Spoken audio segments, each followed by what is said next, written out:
Halo guys dan girl, balik lagi di One Punch Man Video. Kali ini kita mau hitung damage outputnya si Mas Jabrik ini dengan si pentol korek ya. Dengan si pentol korek. Kalau sama-sama berkipsek dan awaken 1, tetap lebih tinggian si G4. Tapi nggak sejomplang itu, ya tipis lah ya. Kalau si G4-nya awaken 2, nah baru ketinggalan damage-nya si Mas Jabrik. Cuman Mas Jabrik ini sebelum kita hitung damage outputnya ya, ingat ya, dia itu OP-nya justru di debuff-nya ada minus 40% kalau berkipsek, critical chance musuh, critical chance yang dikurangin GG.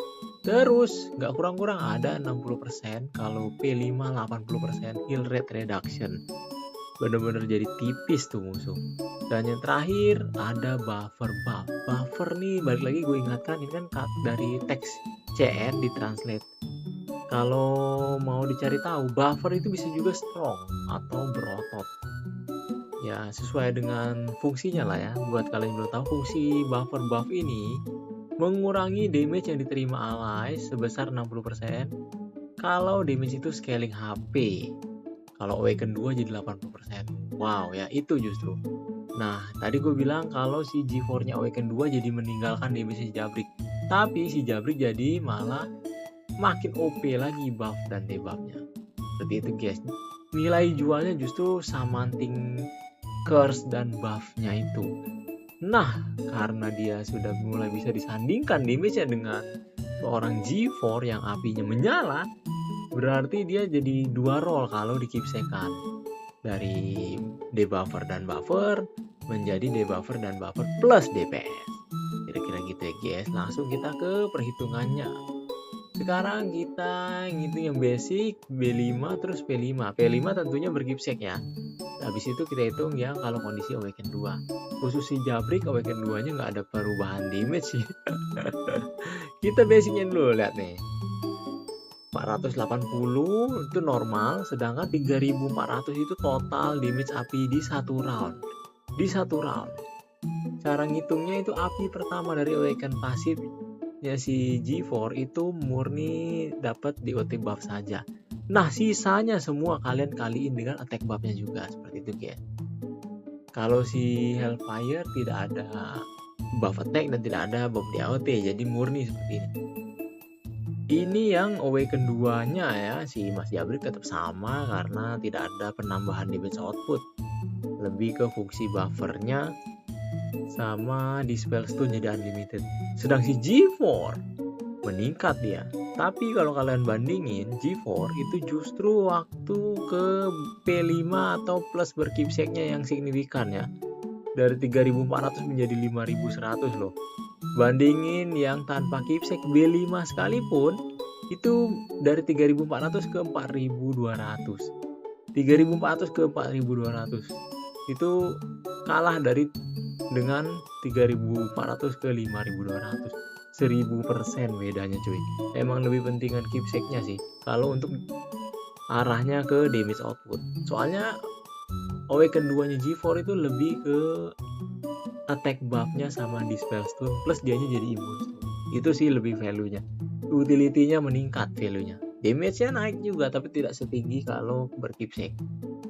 Terus ini kalau misalnya ada G4 di sisi si Jabrik ya, yang ada G4 awaken 1 menjadi segini naiknya. Wow, signifikan sekali ya. Tapi kipseknya cuy, memang tanpa G4 sekalipun, kalau berkipsek lebih dari 2 kali lipat damage-nya naik jadi 2800. Terus ini kalau G4-nya full set, jadi 7000 men.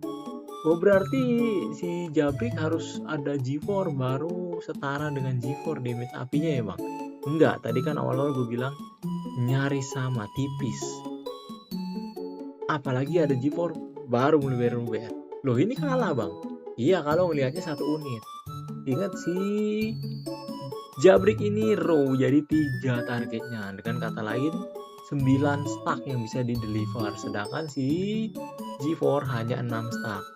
Jadi 2/3-nya saja jumlah api yang bisa di deliver si G4 per kalian ini. Makanya kalau kita hitung kayak gini, nah ini satu apinya si G4 berkeepsek itu kan tadi gue bilang yang tipis G4-nya berkeepsek dan awaken 1 ya. Makanya berkeepsek berarti 1,8 DOT buff dan 1,3 itu efek buff attack 30% awaken 1-nya. Itu total 468% per apinya. Ini aja udah deket loh. Apinya si Hellfire itu kalau berkeepsek 400%. Udah tipis kan? Gue tadi bilang si G4 menang tipis. Nah, sudah terbukti ya. Tapi atas nama angka kita tetap kurangi ya, karena si Jabrik ini dia 80% chance apinya. Jadi kita kurangi 20%. Berarti kasarnya 320% per api. Wah, 320 ke 460 jauh, Bang.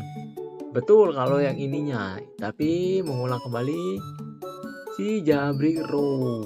Jadi 3 stacknya dikali 3 target dan 3 kali jam tiap apinya menjadi 8.600. Sedang si G4 3 stack 3 jam tapi targetnya 2 jadi 8.400.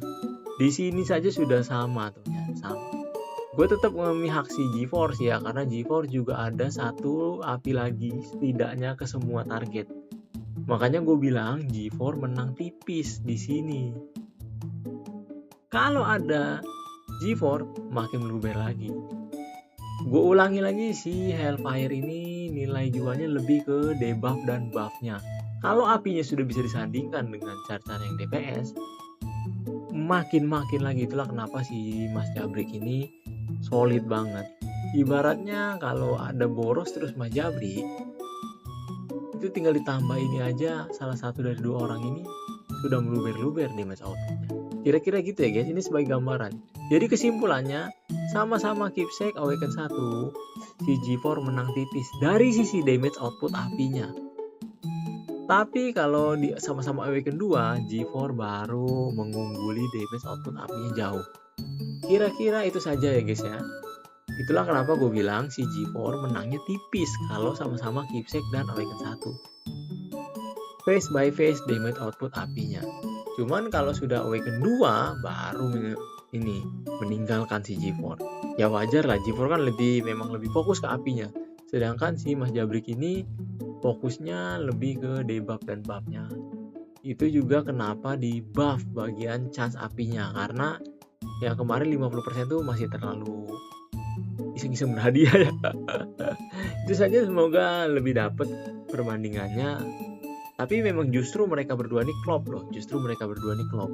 Si Mas Jabrik ngasih critical debuff, musuh jadi sulit critical. Terus si G4 juga ngasih dari ultinya non crit 30%. Walau 30% tapi oke lah ya. Api-apinya juga berkurang atau segala special type damage musuh berkurang. Jadi ya overall keseluruhan damage musuh jadi berkurang ke tim kita kalau ada mereka berdua. Tapi atas nama reset dan atas nama angka, kita tetap bikin video ini karena beberapa mulai ada yang nanya.